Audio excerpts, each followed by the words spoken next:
La Sociedad Española de Radiodifusión presenta... Ser... ¡Viva la radio!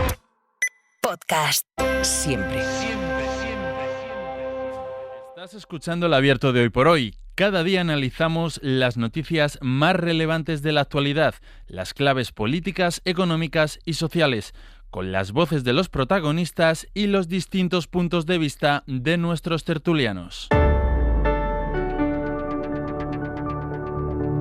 Tiempo para el análisis, tiempo para el abierto en esta mañana de viernes. Acaba de terminar hace muy poquito el debate entre Joe Biden y Donald Trump en Atlanta. Alguno se ha presentado a esta tertulia sin haber dormido prácticamente. José Miguel Contreras, no miro a nadie. Muy buenos días. Buenos días y con ánimo, ¿eh? Y con ánimo. Eso es que lo has disfrutado. Estefanía Molina, muy buenos días. Muy buenos días. Víctor Lapuente, buenos días. Buenos días. Y Josep Ramoneda, muy buenos días. Hola, muy buenos días. Vamos a empezar por ahí, precisamente. Vamos a empezar por este debate. Es la noticia del día ahora mismo en todo el mundo. Es ese primer debate presidencial entre Joe Biden y Donald Trump. Les estamos contando que hay muchísima preocupación, pánico, llega a decir incluso la CNN dentro del Partido Demócrata por cómo se ha visto a Joe Biden en el debate de esta madrugada. Se le ha visto desorientado en algún episodio, dubitativo, balbuceante, pidiendo incluso un minuto porque había perdido el hilo de lo que estaba diciendo. Le pasó en más de una ocasión.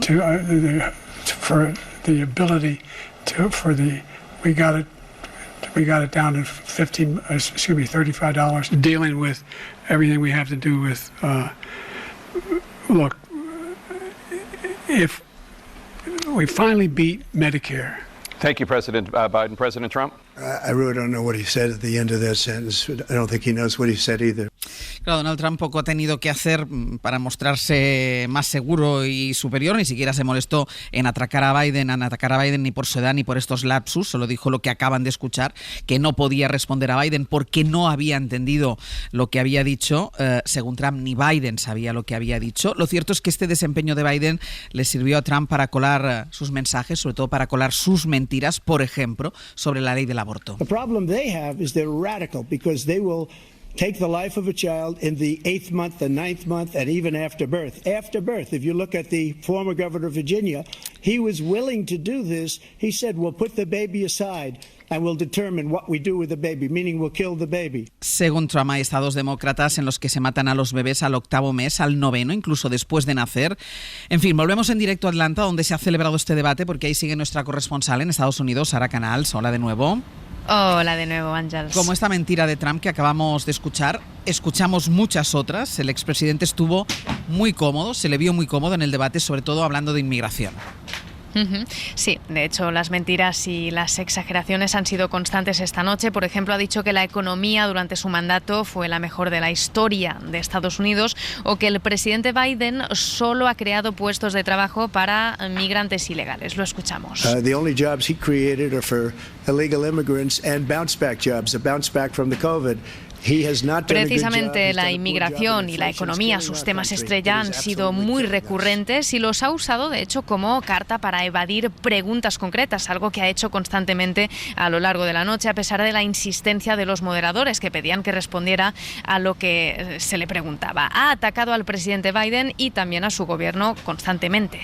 That's a war that should have never started. It would have never started ever with me. Alegando que con él en la Casa Blanca como presidente no habría guerras. Declaraciones como estas han hecho que el presidente Biden finalmente le acabara tachando de mentiroso, y por su parte ha intentado contrarrestar su discurso defendiendo, por ejemplo, el acceso al aborto o prometiendo gravar impuestos para multimillonarios. Hemos escuchado, Sara, los balbuceos, las dudas de Biden, pero lo cierto es que viendo el debate ya no solo es cómo decía las cosas o lo que decía, sino que se le veía como desubicado, como con la mirada perdida en más de una ocasión.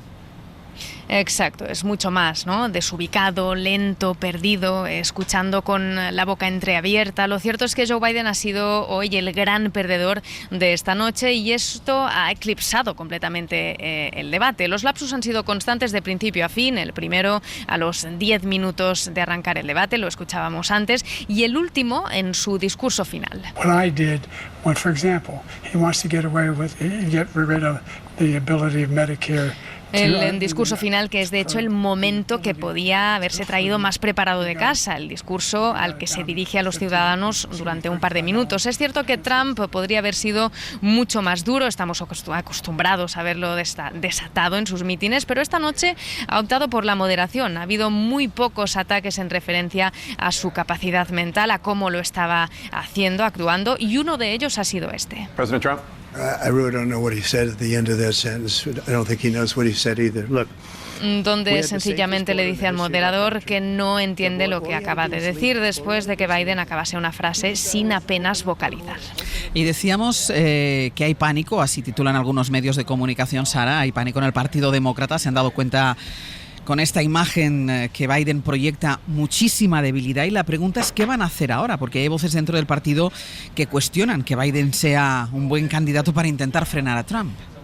Pues sí, es la gran pregunta que se hace ahora a todo el mundo, y además la mirada está puesta en la convención demócrata de mediados de agosto, que tendrá lugar en un mes en Chicago, donde le tendrán que ratificar como candidato oficial. Veremos qué efectos tiene este debate en las próximas semanas. Pero por ahora pocas figuras del partido han salido a defenderlo. Lo ha hecho minutos después del debate su vicepresidenta Kamala Harris, que ha sido entrevistada en la CNN y donde se le ha preguntado varias veces por este tema. So I'm not going to spend all night with you talking about the last 90 minutes when I've been watching the last 3.5 years of performance. Visiblemente irritada, Kamala Harris ha dicho que no piensa pasarse la noche hablando sobre los últimos 90 minutos de Biden, de su performance, mientras lleva 3 años observándolo y trabajando con él codo con codo como presidente. También el gobernador de California, Gavin Newsom, que hace tiempo que suena como futuro candidato a la presidencia, ha estado aquí en Atlanta, en esta sala de prensa donde estamos, y también le ha defendido. Pero lo cierto es que la derrota de Biden es tal que la preocupación es muy evidente y se plasma incluso entre los analistas o simpatizantes demócratas que hoy hablan de abismo o de desesperación. Lo explicaba hace unos minutos el analista jefe de política de la CNN, John King. Lo escuchamos. Decía que hay un profundo pánico dentro del Partido Demócrata y que hay conversaciones ya esta noche sobre qué se puede hacer al respecto para el futuro del partido. Sara, gracias, descansa. Hasta ahora, gracias. Se ha hecho lo que se hace siempre después de los debates, y es que se proyecta a base de encuestas quién gana y quién pierde el debate.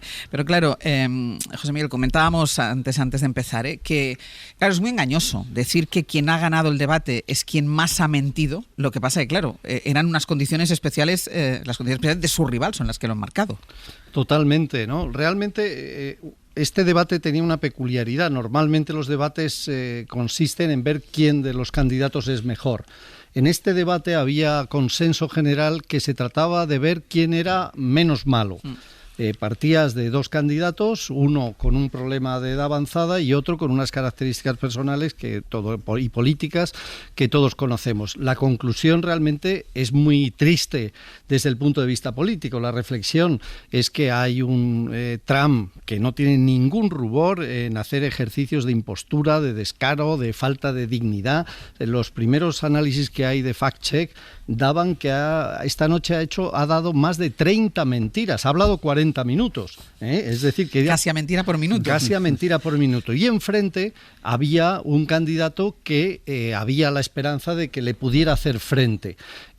Estamos, como tú planteas, en una situación que aquí decir ha ganado Trump, a mí me duele solo oírlo, porque no estamos hablando de una igualdad de condiciones en que haya 2 candidatos que uno juega un juego completamente diferente y el otro claramente no es un problema de estrategia, sino parece que de capacidad. Realmente no es capaz en las condiciones que está de hacer frente a esa oleada populista y terrorífica donde hemos escuchado auténticas atrocidades. O sea, desde el primer momento Trump ha llegado a hablar de inmigración. De hecho, la moderadora en la primera pregunta le ha dicho, si no le importa, ya hablará de inmigración. Y el relato, para quien no lo haya oído, básicamente es este, y lo que voy a decir no es una recreación, son palabras textuales.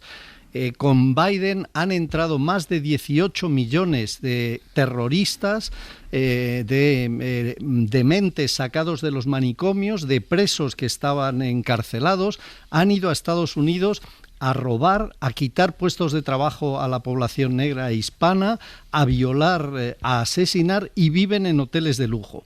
A cualquiera que le digan esto diría, pero esto es una broma. Esto ha sido básicamente el debate, y en la política actual esto funciona. Entonces nos lleva a una reflexión realmente importante y trascendente sobre a dónde vamos y qué puede ocurrir a partir de ahora, ¿no? Claro, esto funciona, Víctor, si además tienes delante a alguien que no te rebate porque no tiene capacidad física para hacerlo. Claro, es como coincido con José Miguel, el debate no ha sido sobre quién es el mejor, sino quién no es el peor, ¿no? Ha sido un combate de boxeo entre dos jubilados, y la verdad es que en Estados Unidos debe haber unos 20 millones de demócratas con mejor dicción y claridad comunicativa que Biden, y otros 20 millones de republicanos con mejor moralidad que Trump, ¿no? A Biden no se la ha entendido, y tú tenías razón, Trump, cuando dijo no he entendido lo que ha dicho al final de esta frase, y a Trump hubiera sido mejor que no lo hubiéramos entendido, sobre todo en cuestiones como inmigración. En todo caso, son mentiras que ha hecho, pero que cuentan con una cierta base, ¿no? Porque Trump es verdad que miente, pero miente en los temas que interesan a los americanos. La inmigración se ha convertido en el primer problema para los americanos desde enero, y está subiendo. Ya lo es para un 27% de los americanos, el principal problema. En todo lo que llevamos de siglo nunca ha sido relevante, ¿no? Y en parte porque la economía ha ido bien, pero ahora pues se ha convertido en algo muy importante, sobre todo para los votantes republicanos. Por lo tanto, miente, pero miente precisamente donde sabe que puede hacer daño. Y yo creo que ha sido el peor resultado para los demócratas. El principal objetivo con este debate, que por cierto precipitaron los propios demócratas, precipitó el propio entorno de Biden para disipar dudas sobre su salud, sobre la capacidad del presidente Biden, es que pues ha salido muy dañada, ¿no? Porque no se han disipado, sino que han aumentado las dudas. Había un argumento entre los demócratas desde hace ya muchos meses, que lo ha expuesto esta noche Kamala Harris y muchos de sus asistentes, es decir, bueno, el problema de Biden es de imagen. Su desempeño es bueno, su capacidad cognitiva y expresiva es muy buena cuando no están las cámaras, es decir, habla inglés bien en la intimidad, ¿no? Pero esto ha sido, pues no ha sido así, no ha sido la imagen, ¿no? Y Trump ha seguido con su doble estrategia de, por una parte, ocultar la verdad sobre lo que va a hacer, porque evadió muchas de las respuestas, y mentir en falsedades abiertas sobre la administración Biden, ¿no? Decías que se había precipitado este debate, bueno, para demostrar cuáles eran las capacidades de Joe Biden. Bueno, démosle la vuelta a lo mejor también, adelantándolo. Tiene ahora margen de reacción, si quiere Biden, porque es el único que puede decidir qué hace con su futuro, si puede Biden cambiar la candidatura demócrata para las elecciones. Ramoneda. Yo, francamente, es que no consigo entender por qué se ha llegado hasta aquí. Es decir, no entiendo el sistema americano, no entiendo quién manda allí.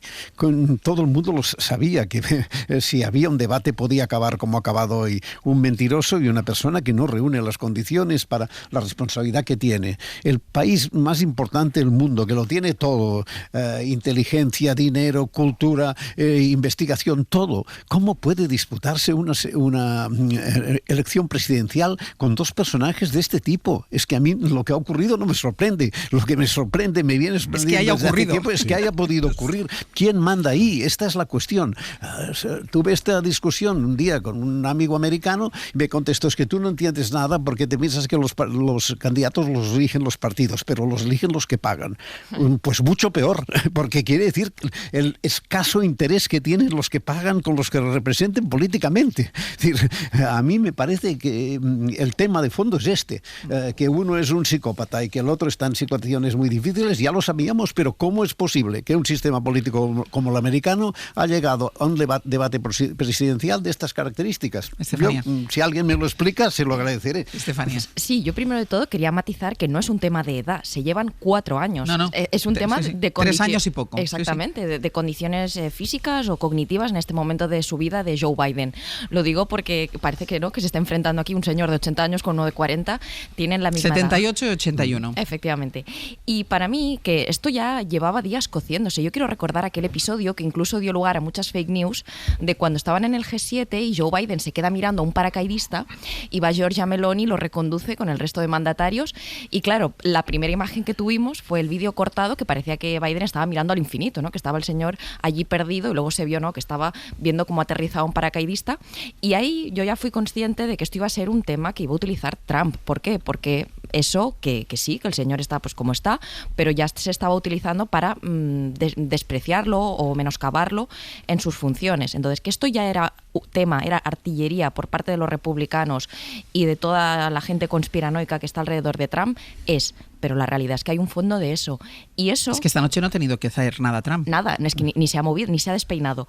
Y eso yo creo que está remontando un poco a la misma dialéctica que Trump utilizó para ganar en las anteriores elecciones que fue presidente. Y es esta idea del hombre fuerte. Ha habido una frase que ha dicho esta noche muy interesante a nivel del tema internacional. Dice, es que el tema es que a Biden no le respetan, no genera respeto porque no le ven a una persona como fuerte. Claro, Trump está volviendo un poco a esta retórica de yo soy el hombre fuerte, yo soy la persona que necesita este país, veis, tenemos aquí un señor muy débil, que esto ya le movilizó en otra circunstancia, aquella idea de vamos a construir un muro y lo va a pagar México y aquí no vendrá ni un inmigrante, ¿no? Hay que hacer América grande otra vez, pero es la misma retórica de fondo, que yo creo que sí que vende. Y por último, el problema para mí es que en el Partido Republicano no sé si hay ahora mismo recambio inmediato. ¿Por qué lo digo? Kamala Harris... En el Partido Demócrata. Exactamente. Perdón. En el Partido Demócrata, Kamala Harris no tiene la popularidad que se esperaría de un vicepresidente. He estado buscando datos y de los vicepresidentes que ha habido en 30 años, en los últimos 30 años, es la que ha tenido menos popularidad. Entonces, es una circunstancia muy complicada.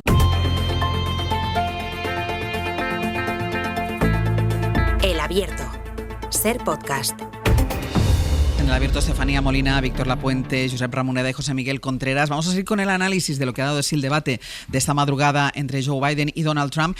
Pero antes, vamos un poco, Bayo, a contextualizar sobre todo los análisis que está viendo a esta hora y sobre todo sobre qué puede pasar a partir de ahora en el Partido Demócrata. Claro, esos análisis hacen mucho hincapié en esa imagen de debilidad que veníamos comentando, que ha proyectado Joe Biden, y en el pánico que se ha desatado en el Partido Demócrata. Consternación entre los demócratas por el desempeño de Biden, titula hasta ahora el Washington Post. Estamos jodidos, se lee literalmente en la página web de la CNN, donde también leemos declaraciones de otros destacados demócratas que dicen ha sido muy doloroso ver esto. O sea, el Partido Demócrata vive la fiesta del pánico, dice el New York Times. Están en modo DEFCON 1, en modo de defensa absoluta, titula el Guardian. Escucha a David Axelrod, que fue el hacedor de la victoria de Barack Obama en 2008, hablar y analizar el papel que ha jugado Biden en este debate. Parecía desorientado, el pánico se ha desatado y creo que vamos a escuchar muchas discusiones sobre si debería o no continuar como candidato. Biden está acabado, sentencia político hasta ahora, quemado completamente. Debería salvar su legado y dejar paso a otro candidato, afirma el director de Vox, que es uno de los medios digitales más influyentes en esta campaña en Estados Unidos. Aunque quizás a quienes más escuchan los estadounidenses es a los humoristas, los de los late nights, que han tenido algunos tiempo de analizar el debate. Es el caso de Jon Stewart, que no se caracteriza precisamente por no ser súper progresista. Let me just say, after watching tonight's debate, both of these men should be using performance-enhancing drugs. Dejadme que os diga, después de ver este debate, estos dos hombres, uno de 78, otro de 81, deberían utilizar estimulantes, drogas, dice, aunque sea para dejar de mentir uno y aunque sea para poder decir algo articulado el otro. Claro, José Miguel, se plantea un problema para el Partido Demócrata y esto es evidente. Escuchábamos antes a Kamala Harris y lo comentaba Sarah Connors, que decía, bueno, esto le pasa cuando se pone delante de las cámaras, pero luego es una persona que en su día a día, en su trabajo, lo hace muy bien, pero hay una parte importantísima y sobre todo estamos hablando de Estados Unidos, que es la comunicación. Sí, completamente, ¿no? También hay que hacer algunos matices por esta idea de, bueno, ¿a quién se le ocurre cómo puede ser? Vamos a ver, las encuestas tampoco van tan mal, no van bien, pero tampoco van tan mal. El sistema americano, siempre lo recordamos, no depende del voto mayoritario de la gente, sino estado a estado, ¿no? Normalmente ganan los demócratas en las últimas dos elecciones. Cuando ganó Trump las elecciones, en realidad Hillary Clinton le ganó por 3 millones de votos y en las últimas elecciones creo que le sacó 5 millones y pico. Pero ahora mismo estaban empatados en 3 o 4 estados. Vamos a ver el efecto que tiene el debate, que puede ser demoledor, porque puede que ya de repente 3 o 4 estados se descuelguen y se vaya. ¿Qué pueden hacer a partir de ahora? Efectivamente, plantearse cambiar de líder. Tiene una ventaja, pero también tiene el inconveniente de quién, si te da tiempo. falta mucho, que también aquí los periodistas y los analistas, claro, vivimos del momento y del día. Aquí se podría soñar con la posibilidad de un efecto Rocky, que después de una caída, ahora hay el verano y luego en septiembre hay otro debate. El problema es que aquí no es que hayamos visto un mal día, sino la sensación de que hay un problema de fondo. Claro, la confirmación de algo que se venía especulando. Claro, y eso no solo no tiene arreglo, sino que desde el momento que un líder político pierde la confianza, pierde el peso, pierde la autoridad, eso sí que te despeñas, ¿no? Entonces ahí es donde hay que ver cómo pueden recuperar o qué pueden hacer, pero realmente se abre una crisis muy importante en el Partido Demócrata a partir de ahora. Sí, es que estamos hablando sobre la idea de que Biden se aparte o decida irse, pero eso también tiene un coste, quiero decir, también da una enorme imagen de debilidad que a las puertas de una contienda haya un candidato que se aparta, un partido se hace el harakiri, porque esto tampoco va a ser una transición pacífica. Los partidos, todos, y los americanos más, cuando hay movimientos para postular a un candidato, digamos que eso se convierte en un polvorín, hay una lucha tremenda. Entonces yo no sé si eso ahora es el paseillo triunfal hasta que vaya otra persona a sustituirlo. Solo sería tranquilo si fuera una persona de consenso, de prestigio reconocido. Ramón, no sé si eras tú que querías hablar. Sí, no, a mí me parece claro que el Partido Demócrata lo que es ridículo es que haya tenido que llegar a este extremo, pero llegado a este extremo y cuando se ha hecho evidente lo que todo el mundo podía imaginar que se haría evidente, pues a mí me parece claro que no tienen otra posibilidad que la de cambiar de candidato, y eso sí, buscar un candidato que tendría que ser posible, que marque la diferencia y la distancia con Trump y que tenga un efecto negativo sobre Trump, que lo puede tener. Si se busca una persona con empatía, con empaque, con capacidad, que ponga en evidencia las mentiras del adversario y que ridiculice sus maneras de hacer, pues yo creo que el Partido Demócrata, que efectivamente, a pesar de todo, no está lejos de la posibilidad de ganar, pues el Partido Demócrata podría tener un camino por esta vía.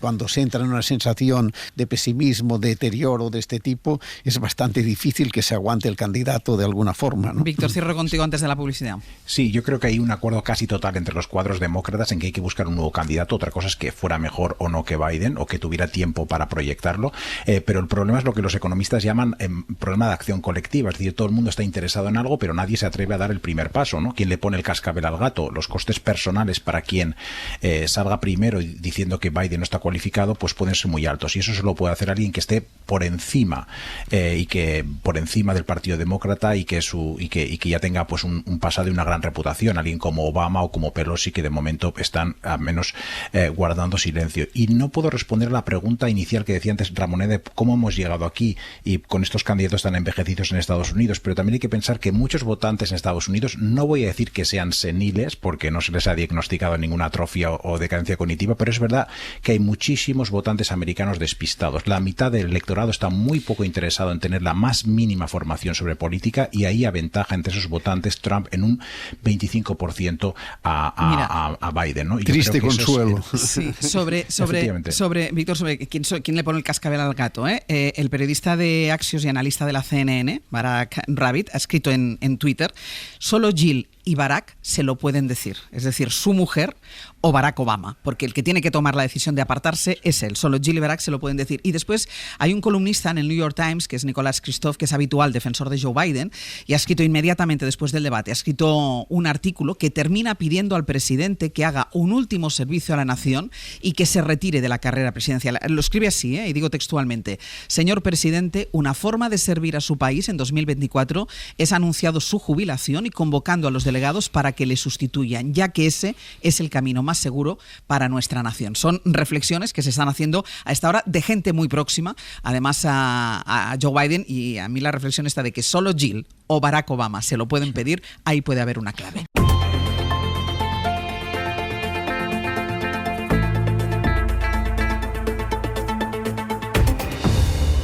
El Abierto Estefanía Molina, Víctor Lapuente, Josep Ramoneda y José Miguel Contreras, y está también con nosotros Borja Semper, diputado del Partido Popular y portavoz del partido. Muy buenos días. ¿Qué tal, Ángeles? Bueno, a ti y al resto de miembros de la mesa. Y los oyentes. Y por supuesto, los oyentes de la cadena SER. Un viernes, que eso es un día maravilloso. Vamos a empezar con el tema del que hemos estado hablando durante los últimos días, después de que conociéramos ese acuerdo entre el Partido Popular y el Partido Socialista para la renovación del Poder Judicial. ¿Cómo puede ser que 3-4 días después de acordar la renovación del Poder Judicial no haya acuerdos sobre lo que se ha acordado? Ya leo algunas crónicas y oigo, aunque sea de refilón, algunas de las interpretaciones y me sorprende porque el texto es bien claro. Lo que hemos firmado el Partido Socialista y el Partido Popular no admite mucha duda. Para empezar, en un pleno del mes de julio vamos a reformar la ley y de consenso. El Estatuto del Fiscal General del Estado, las mayorías para los nombramientos del CGPJ, es decir, todo este tipo de cosas parece claro como es. Y también hay un mandato a los nuevos miembros del Consejo General del Poder Judicial para que remitan en el plazo de 6 meses una reforma de la ley que avance en la participación directa de los jueces en la elección de los mismos, de sus pares. Con lo cual, el texto es bastante claro. Propuesta sobre la que se debatirá y se votará en el Congreso de los Diputados. Claro, teniendo en cuenta cuáles son las determinaciones de la Unión Europea que van en esa línea, que van en la línea de avanzar y profundizar en la independencia de los jueces a través de la elección, de que los jueces puedan elegir directamente o participar directamente en la elección de los jueces, como requisito inexcusable. Veremos cuál es la propuesta que nos plantean. Como el Partido Popular y el Partido Socialista tenemos modelos diferentes, va a ser el CGPJ, los profesionales del CGPJ, los que hagan el planteamiento. Y luego, lógicamente, habrá un debate político sobre el mismo. Pero ese criterio es un criterio que viene establecido en el acuerdo con el Partido Popular y el Partido Socialista. ¿Cree que el texto deja claro, y escuchábamos antes a González Pons, que él dice que sí, que lo deja claro, que el texto deja claro que los jueces eligen a los jueces, que además era la condición que ponía el Partido Popular para llegar a un acuerdo con el Partido Socialista? Sí, yo de la interpretación del texto entiendo que sí. De la interpretación del texto y de las recomendaciones de la Unión Europea. Porque hay que recordar que este acuerdo... Sí, pero el acuerdo es lo firmado. Claro, este acuerdo, de una manera virtuosa a mi juicio, a nuestro juicio, contiene la participación de la Comisión Europea, con lo cual también hay un tercer implicado que va a velar porque esa determinación y ese criterio tenga su reflejo. Yo creo que tenemos que estar de enhorabuena porque avanzamos, primero en la renovación ya necesaria del órgano, y también avanzamos en esos criterios que yo creo que podemos estar todos de acuerdo en la voluntad de proteger esa independencia del órgano de gobierno de los jueces y por lo tanto del Poder Judicial en general, ¿no? Dice el texto que los titulares de la iniciativa legislativa, basándose en la propuesta de los vocales del Consejo General del Poder Judicial, elaborarán y someterán a la consideración de las Cortes un proyecto de ley o proposición de reforma del sistema de elección de los vocales judiciales para su debate y, en su caso, tramitación y aprobación. De aquí deduce el Partido Popular que los jueces eligen a los jueces. Sí, y que esa participación directa en la elección significa eso. Es verdad que habrá diferentes puntos de vista a la hora de tratar el texto que nos remita el Consejo General del Poder Judicial. Y nosotros en este tema pensamos lo mismo que pensaba Pedro Sánchez antes de ser presidente del Gobierno. Y es que los dos grandes partidos teníamos que renunciar a algunas de las comodidades que habíamos tenido en las últimas décadas. Una de ellas era esta. Y yo creo, y nosotros defendemos un modelo, y es legítimo defender otro contrario, faltaría más, pero defendemos un modelo en el que los jueces elijan a sus pares y que profundicemos y garanticemos esa elección. ¿Por qué ha sido posible ahora el acuerdo?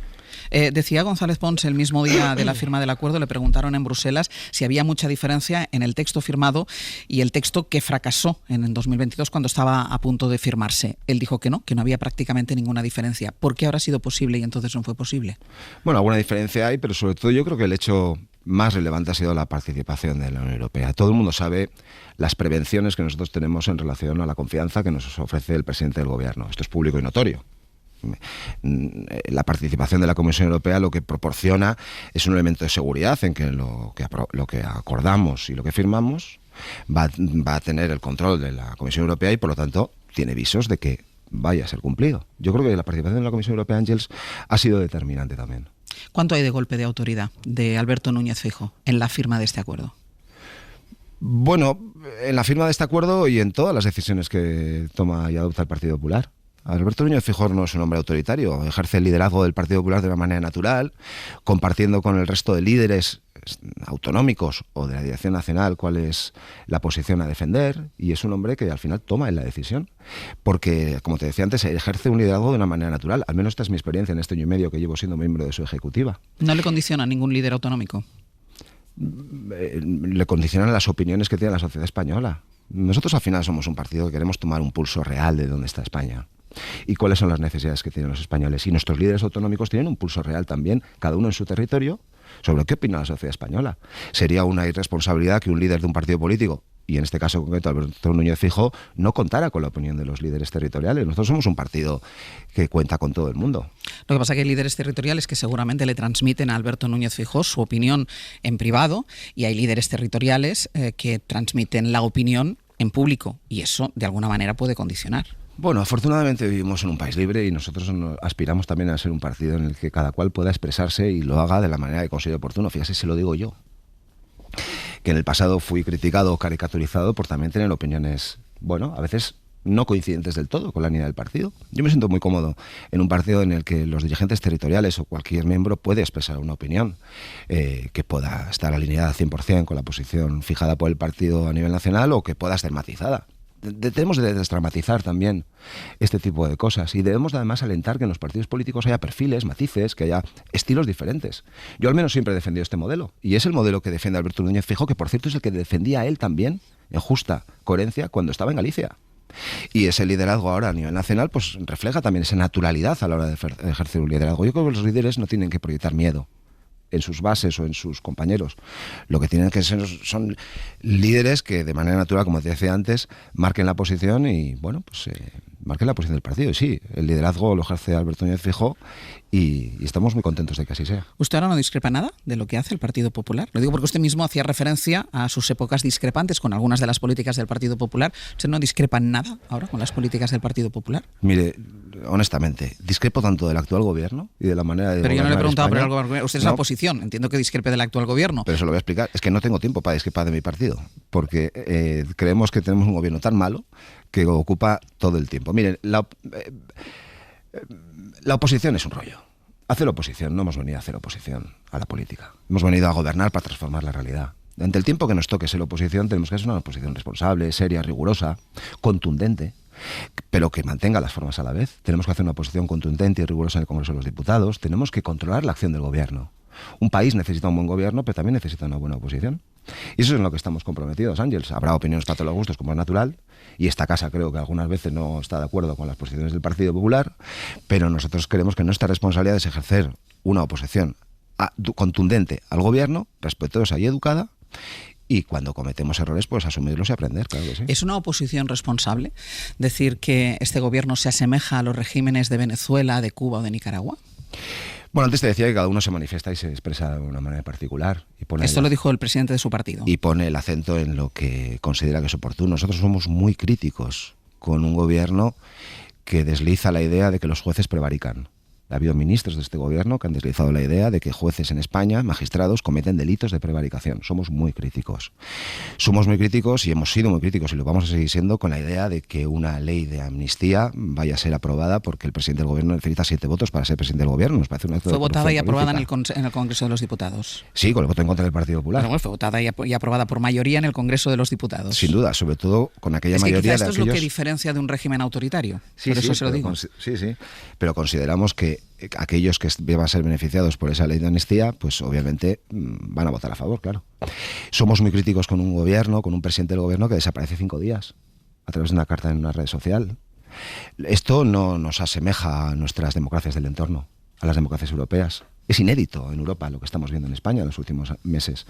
Por lo tanto, la descripción tiene que ser también dura y contundente. Entonces, usted comparte la comparación del gobierno de España con un régimen de Venezuela, de Cuba o de Nicaragua. Usted la comparte, esta comparación. Alejándonos de nuestros países, de nuestro entorno, sí, claro. Yo prefiero, y nosotros preferiríamos que nuestro gobierno se pareciera mucho más a los de nuestros socios europeos que a actitudes y a formas de funcionar propias de otros regímenes. Mira, yo en España nunca hubiera imaginado ver a miembros del gobierno señalando a medios de comunicación y periodistas. Quizás es porque mi trayectoria política personal ha sido en un entorno político muy hostil. También lo hace el Partido Popular. Bueno, de la manera que hace este gobierno, no. También lo hace el Partido Popular, se lo dice una afectada. Somos muy críticos con un gobierno que señala o que sugiere la idea de que los jueces cometen delitos. Porque si un político cree que un juez está cometiendo un delito de prevaricación, lo que primero que tiene que hacer es ir al juzgado a denunciarlo. Somos muy críticos con un gobierno que ante los casos de corrupción su respuesta es fachosfera, extrema derecha. Yo también fui muy crítico en el pasado, hace años, con respuestas a mi juicio equivocadas que tenía mi partido. Hoy veo que esas respuestas equivocadas se producen por parte del actual gobierno. Y lejos de ofrecer transparencia, lo que hace es poner una especie de ventilador en función del cual todo aquel que denuncie lo que está sucediendo o exija explicaciones responde a la extrema derecha. Yo soy extrema derecha. ¿De verdad que alguien cree en España que Alberto Núñez Feijóo es extrema derecha? Todos somos extrema derecha si estamos en contra de este gobierno. Me parece profundamente injusto, equivocado, incluso peligroso. ¿Isabel Díaz Ayuso es extrema derecha? No, en absoluto. En absoluto es extrema derecha. Yo creo que si todo es extrema derecha, nada es extrema derecha. Si todos somos extremistas, nadie es extremista. Se ha vaciado en la política española el contenido y el valor de las palabras. No, Isabel Díaz Ayuso es una líder política aguerrida, contundente, que entra cuerpo a cuerpo y que defiende un modelo político que ella considera que es el exitoso para Madrid y que los ciudadanos de Madrid, de una manera abrumadora, la respaldan. En eso de la discrepancia que me decía antes, a veces con su partido, usted discrepa de que Isabel Díaz Ayuso haya dado una medalla a Javier Milei, que por cierto, cuando se hace esa comparación con regímenes autoritarios, no se pone, el PP no pone Argentina ahí. ¿Le parece bien que se dé una medalla en nombre de la Comunidad de Madrid a Javier Milei? También no tan mal como me pareció que las medallas que se han otorgado a otro tipo de líderes en el pasado también por parte de la Comunidad de Madrid. Lo que me produce una profunda tristeza y preocupación es que no tengamos una relación diplomática normalizada con el que es probablemente el país más importante para España, que es Argentina. Me produce una profunda preocupación que las relaciones diplomáticas, por ejemplo la de Alemania, sean mejores con Argentina de las de España. Que Milei sea recibido por Scholz, un presidente socialdemócrata alemán, y no sea recibido o no tenga una relación normalizada con el presidente del gobierno de España. ¿La responsabilidad es del presidente del gobierno de España? ¿No tiene ninguna responsabilidad Milei? Bueno, pues probablemente también la tenga. Lo que sucede es que nosotros hacemos oposición al gobierno de España y que necesitamos y pedimos una política exterior y diplomática más razonable. Y todos podemos entender que si un ministro del gobierno de España sugiere que el señor Milei es un drogadicto, pues esto no caiga bien en Argentina o no le caiga bien al gobierno de Milei. Pero ese es un juego del que a mí me gustaría alejarme y al que a nosotros nos gustaría alejarnos y apostar por un modelo de política de diplomacia diferente, en el que nos llevamos bien y defendemos los intereses de España independientemente de nuestro nivel de cercanía o lejanía con el líder político de turno. ¿Por qué Scholz recibe a Milei? ¿Por qué los alemanes fortalecen su relación con Argentina y nosotros no? Argentina es el país del mundo donde hay más españoles después de España. Y España es un país que acoge a más argentinos que ningún otro país del mundo, nuestros lazos con Argentina son históricos, culturales, económicos, y no tenemos relación diplomática con Argentina. Esto es un profundo error. Milei no ha llamado cobarde a Scholz, sí ha llamado cobarde a Pedro Sánchez.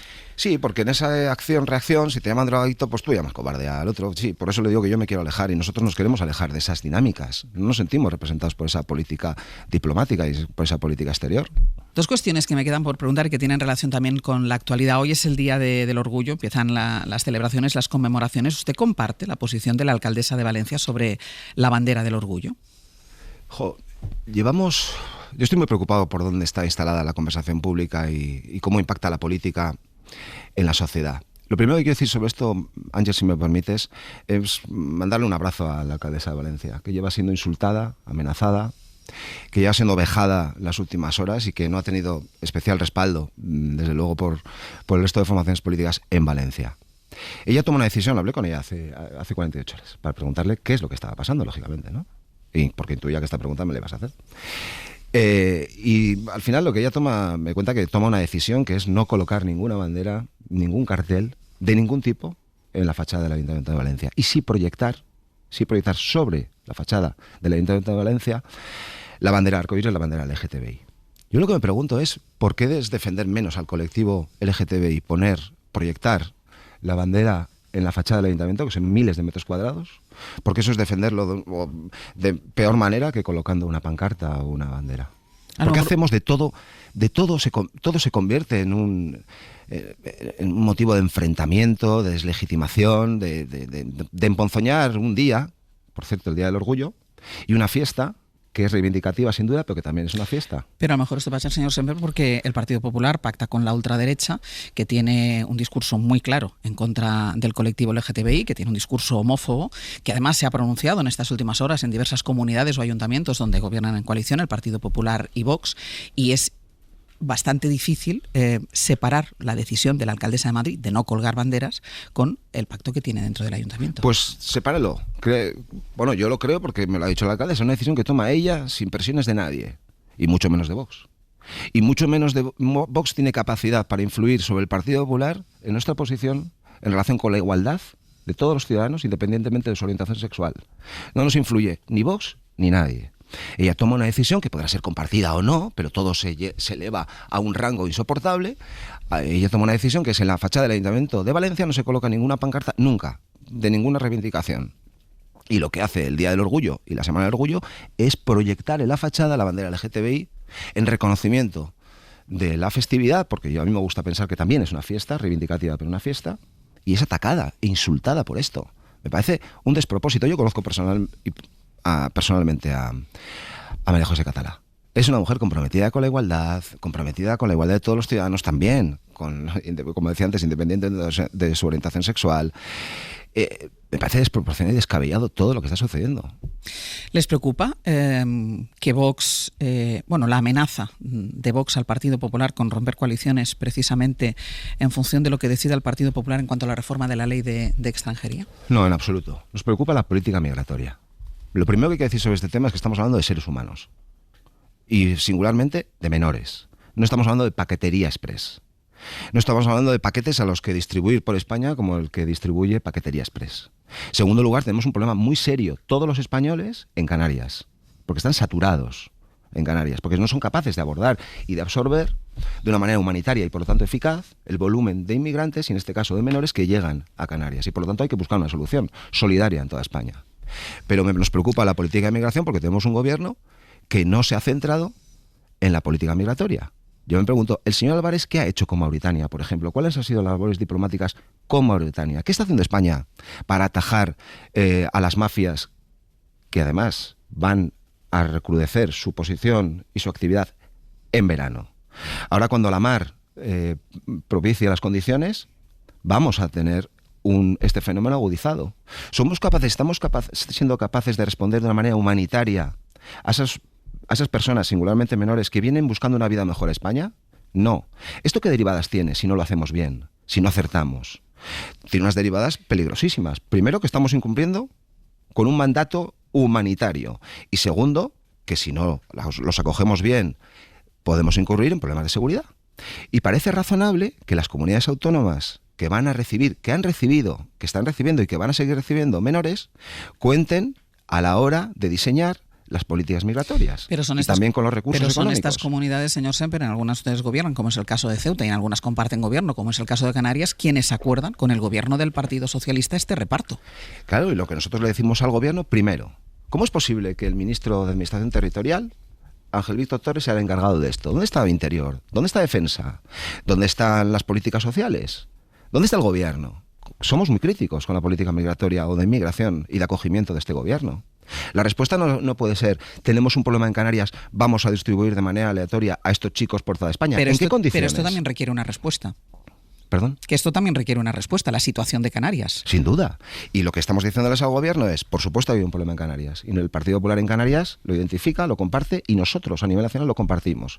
Y decimos, oiga, el concurso de las comunidades autónomas que van a ser receptoras de esos menores inmigrantes es fundamental. ¿Qué condiciones tienen las comunidades autónomas para acoger a estas personas? ¿Tienen las condiciones suficientes o no? ¿Qué recursos necesitan? ¿Tienen recursos suficientes o no? Y sobre esto no se habla, es un trágala.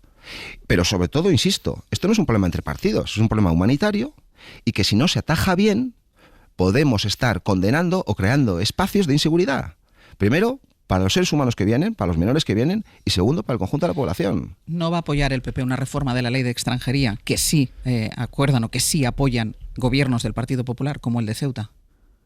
nosotros apoyaremos una ley de extranjería que cuente con el concurso de las comunidades autónomas y que sea razonable, objetiva y que responda al problema, no que lo engorde, no que lo incremente.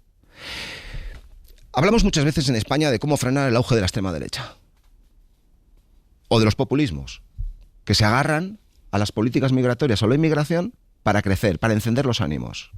A mi juicio, a nuestro juicio, una manera de frenar al populismo que se sustenta en las políticas inmigratorias es responder bien ante la inmigración.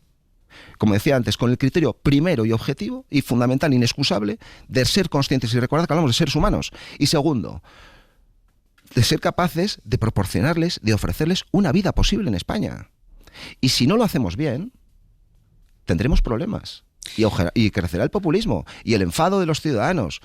Y, ojo, esto es muy serio. La política migratoria no se puede despachar con un trazo grueso. Y lo siento, yo no veo la política migratoria de este gobierno por ningún lado. ¿Es posible algún otro pacto, más allá de la renovación del Consejo General del Poder Judicial, entre el Partido Popular y el Partido Socialista? Bueno, hubiera sido lo deseable. Nosotros le hicimos 6 propuestas del Pacto de Estado a Pedro Sánchez. Alberto Núñez Feijóo le hizo 6 propuestas del Pacto de Estado. Entendemos que hay una serie de problemas que tiene España que convendría que contara el concurso al menos de los 2 grandes partidos. Se nos dio un portazo. Tras las elecciones generales, se hizo un ofrecimiento también a Pedro Sánchez. Oye, vivimos un momento excepcional. Hacer depender la gobernabilidad de España de aquellos que no tienen interés en la gobernabilidad de España no va a llevarnos a ningún buen lugar, como está siendo acreditado. También se nos dio un portazo. Nosotros somos un partido con vocación de Estado y de ofrecer estabilidad. Lo que pasa es que tenemos enfrente a un presidente del gobierno que no apuesta por la estabilidad y que apuesta pues por andar muros, por la bronca, por el enfrentamiento. Yo no digo que no sea legítimo, lo que me parece es profundamente equivocado por los españoles. Y si las propuestas y los retos que afrontamos pues son razonables, nosotros seguimos dispuestos a pactar y a entendernos en beneficio de los españoles, no del Partido Socialista o del Partido Popular, sino en beneficio de España, que tiene innumerables retos que merecen ser respondidos. Pero honestamente, Ángels, yo creo que el presidente del gobierno es rehén de sus socios. Es rehén de Sumar, es rehén de Podemos, es rehén de RC, de Junts, del PNV, de Bildu. Es rehén de demasiados partidos políticos que le impiden pactar, o al menos, fíjate lo que ha sucedido con el CGPJ. Llegamos a un acuerdo con el Partido Socialista para renovar el Consejo General del Poder Judicial y ya está Sumar quejándose. Ayer Íñigo Errejón... Esto sería la demostración de que no son rehenes.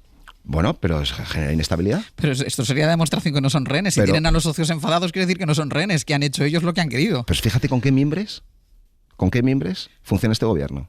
Fíjate con qué estabilidad este gobierno puede ofrecer a los españoles un proyecto político que responda a los retos que tiene el país. Bueno, aquí está el Partido Popular. Como hay retos económicos también, déjeme que le haga esta, sí que es una última pregunta que nos tenemos que ir. ¿Por qué en la sesión de control al gobierno nunca el Partido Popular le pregunta al ministro de Economía nada?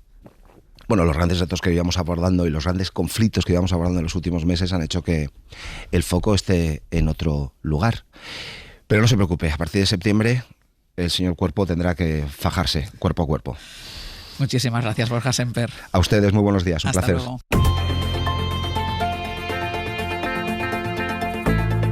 El Abierto. Ser podcast.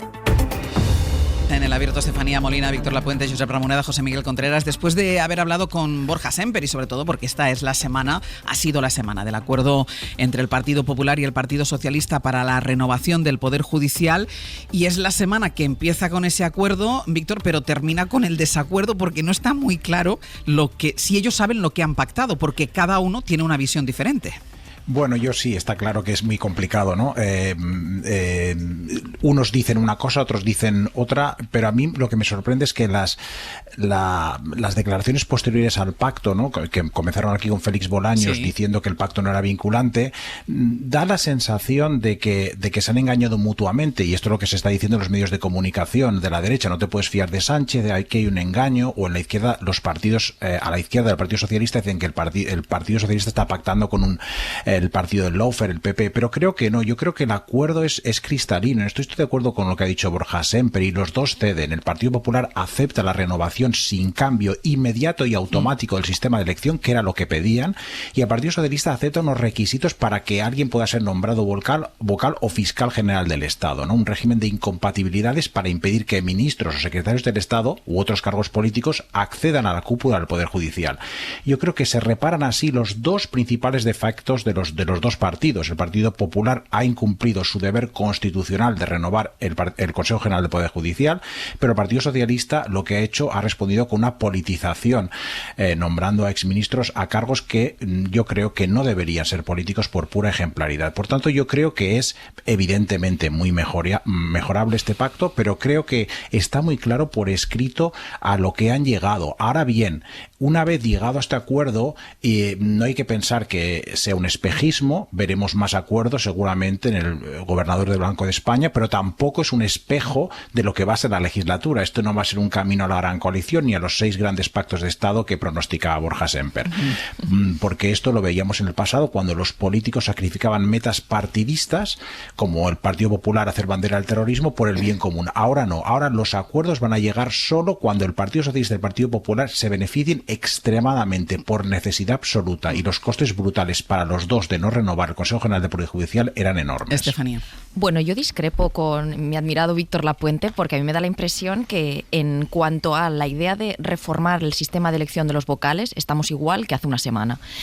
Antes del pacto. Exactamente. O sea, yo lo que aprecio de ese pacto es que se han puesto de acuerdo en que van a intentar ponerse de acuerdo, pero realmente ahí no se materializa nada, y es una forma, ¿no? Esto es como cuando hay un problema político y no se sabe cómo se resuelve, se crea una comisión y ahí se habla de ese problema. A mí me da la impresión que estamos en lo mismo. No sé, llámame perspicaz, pero la izquierda en este país siempre ha defendido una postura que a mí me parece muy razonable, y es esta idea de que el criterio, entre comillas, democrático tiene que estar presente a la hora de elegir los vocales, por la idea de que la judicatura en España se considera que tiene un sesgo conservador, y aunque no sea una opinión, somos conscientes de que la mayoría de asociaciones de la judicatura son conservadoras o tienen un poco más esa tendencia. Creo que hay una que es progresista y es minoritaria.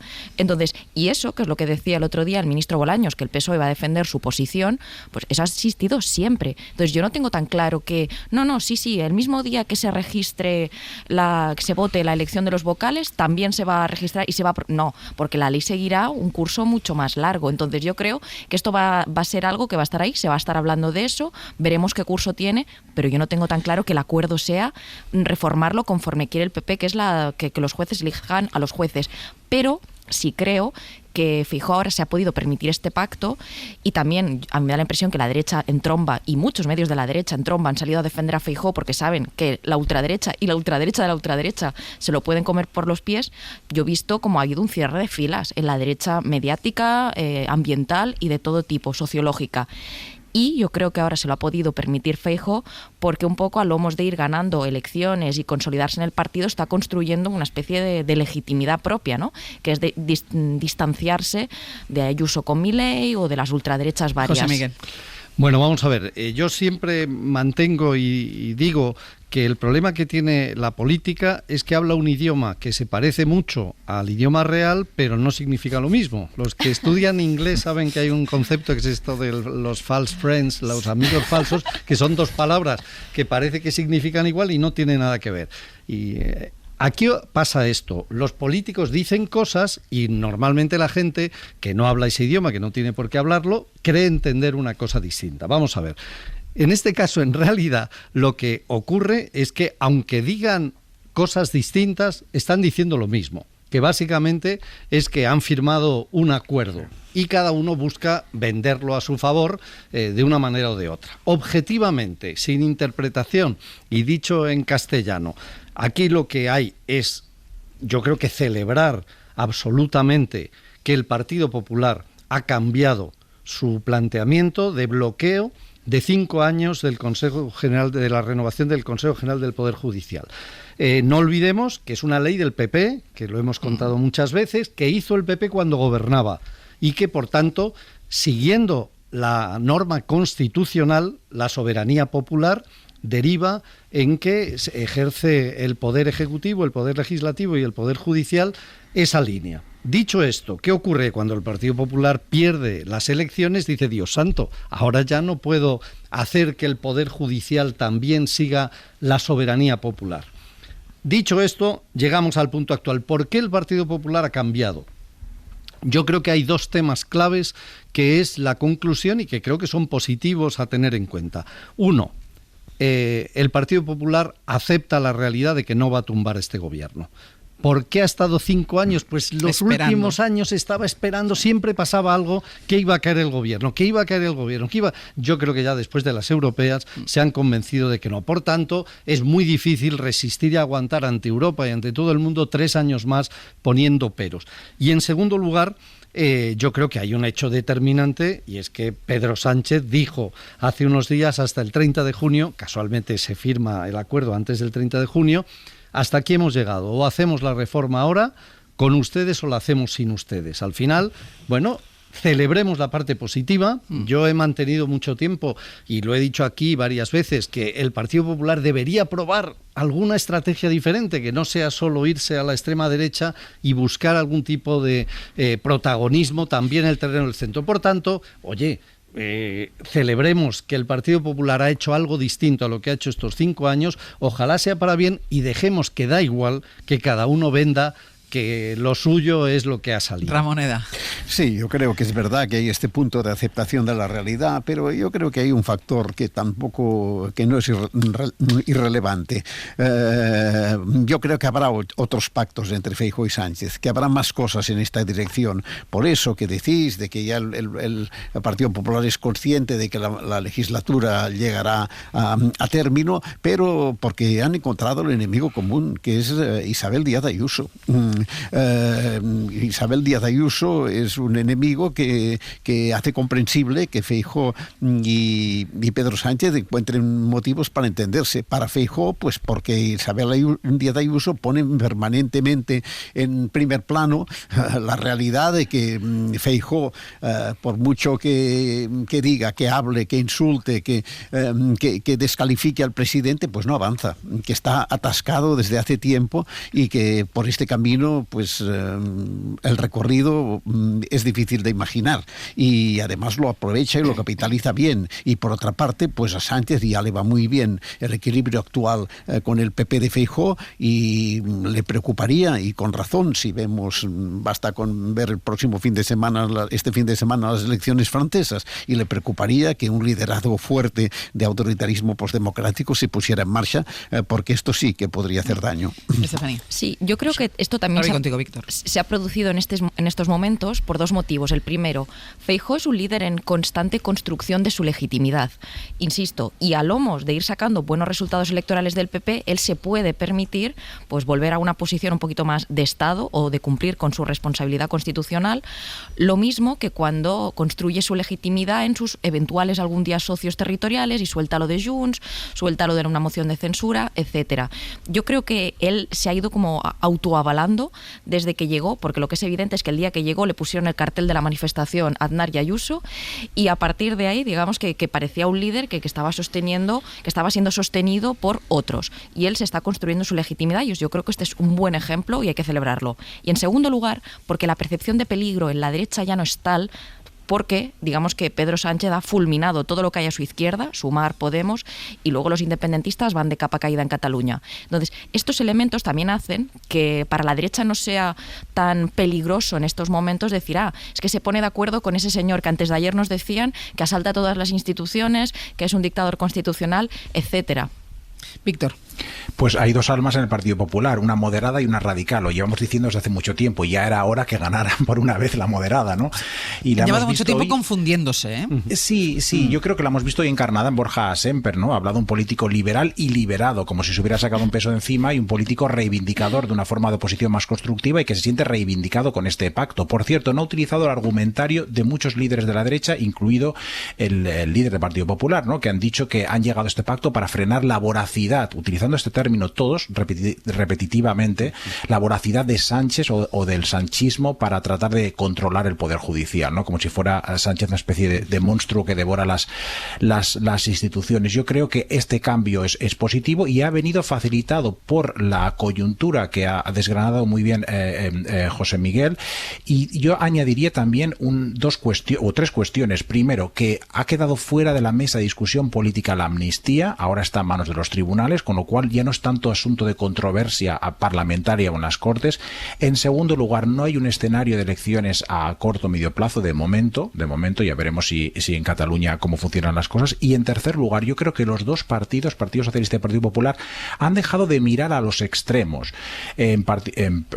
Obviamente el Partido Socialista, porque Sumar y Podemos pues es mucho menos incómodo de lo que parecía, con lo cual pues ya no es un rival. Y para el Partido Popular lo contrario, Vox es un más incómodo de lo que parecía, pero está ahí, es un mal que está para quedarse, hay que cohabitar con él, pero tampoco parece que le vaya a quitar mucho terreno. Por tanto, esas tres cuestiones van a facilitar más acuerdos, pero yo creo de nuevo que no vamos a vivir la época dorada de los grandes acuerdos bipartidistas. Hechos, vamos a cuestiones prácticas. Ejercicio democrático es establecer mayorías para gobernar, que parece que en España lo olvidamos y siempre nos metemos en líos. Se ha establecido una mayoría que lógicamente a los partidos de la coalición no les gusta porque les han dejado evidentemente fuera, o a partidos extremistas como Vox, y se ha creado una mayoría. Es un ejercicio democrático que a mí me parece que está bien, que según la situación se avance, sobre todo en uno que es indispensable, porque para conseguir una mayoría reforzada en el Parlamento o se busca un acuerdo PP-PSOE o si no es inviable. 2. Por mucho que se diga, por mucho que tal, aquí se produce un cambio importantísimo. El Consejo General del Poder Judicial ahora tenía una mayoría conservadora y a partir de que se vote va a tener la progresista. Va a haber 11-10. Será representativo, a mi juicio, que ahí este juego de las palabras falsas que decíamos de los falsos amigos, hablamos de politización. A mí me parece que es democratización, es decir, lo que hace y lo que ocurre del pluralismo que es hay que en el la Parlamento. representación de la soberanía popular se hace efectiva y se quita esa cuota absolutamente gremialista de decir que es el paso siguiente y la supuesta discrepancia. ¿Qué va a ocurrir con la discusión dentro de 6 meses de si los jueces deben elegir a los jueces o deben ser los ciudadanos a través de sus representantes políticos los que lo elijan? Pues que no se van a poner de acuerdo porque opina completamente distinta la izquierda y la derecha y por tanto se votará en el Parlamento. Yo espero que saldrá la mayoría que haya en ese momento. Que salga en ese momento. Parece, tal y como está conformado el Parlamento, que lo lógico es que gane el que la democratización del Poder Judicial siga permaneciendo, independientemente que se puedan hacer pequeños retoques. 2 minutos me quedan y son los 2 minutos que voy a dedicar para otra de las noticias de esta madrugada, porque hemos estado tan pendientes del debate entre Biden y Trump que casi se nos pasa que ya hay cargos, ya hay decididos, ya están consensuados los cargos para los líderes de la Unión Europea después de las elecciones, cargos que están decididos y consensuados con el enfado de Giorgia Meloni. Enrique García Pozo, buenos días. ¿Qué tal, Ángels? Buenos días. Porque ella se ha quedado fuera del reparto de cargos, de hecho se lo han repartido populares, socialdemócratas y liberales con esos 3 nombres, con Ursula von der Leyen, con Antonio Costa y con, no me acuerdo del nombre de... Kaja Kallas. Me tengo que aprender este nombre todavía, sí. Kaja Kallas. y la pronunciación, pero es fácil. Kaja Kallas, no... Y todo esto con el rechazo de Meloni y de Orbán. Sí, bueno, ha sido una cumbre con la particularidad de que conocíamos el desenlace desde el principio, ¿no? Porque el Consejo, lo veníamos contando, tenía los apoyos suficientes, así que la clave o la incógnita estaba en saber si la primera ministra italiana y Orbán iban a mantener su pulso, si iban a modificar alguna postura o por el contrario íbamos a tener una foto final con Italia y Hungría. Bueno, pues pasó que Italia y Hungría se mantuvieron al margen. Roma y Budapest se salen del acuerdo embrionario de la legislatura. Fuentes en la negociación nos cuentan que los líderes, el resto de líderes, apostaron por intentar acercar a la italiana a la ecuación. De ahí frases a la entrada de líderes como Donald Tusk, que dijo eso de no hay Europa sin Italia, no hay acuerdo sin Meloni. Había voluntad de atraer el voto italiano a cambio de darle peso o garantizarle peso en el próximo colegio de comisarios. Pero prometer una vicepresidencia, por ejemplo, Ángels, no es algo que se cierra en la cumbre, no se añade en esa fuente, sino que compete a von der Leyen más adelante. Por eso la seducción pasaría entonces por lo simbólico, convencer a Roma de que no podía quedarse al margen, que Italia es un país fundamental para no estar en ese acuerdo. Meloni finalmente se sale de esa foto, lo explicaba a la salida. La proposta formulata da popolari, socialisti e liberali fosse sbagliata nel merito e nel metodo. decía que era una propuesta equivocada desde el principio, en el método y en el mérito, porque no recoge el resultado de las elecciones europeas, que no quería mantener ese engaño a los ciudadanos europeos, dijo Meloni, y sobre su voto, porque ella votó no a Costa, no a Kallas, pero se abstuvo con von der Leyen. Su explicación fue esta. Sulla von der Leyen io intanto ho dato un voto di astensione per rispetto soprattutto alle differenti. De hecho, lo que ella dice es que vota von der Leyen por la persona, es un voto de respeto a la persona. Enrique, muchísimas gracias. Sí. A vosotros. Venga, hasta luego.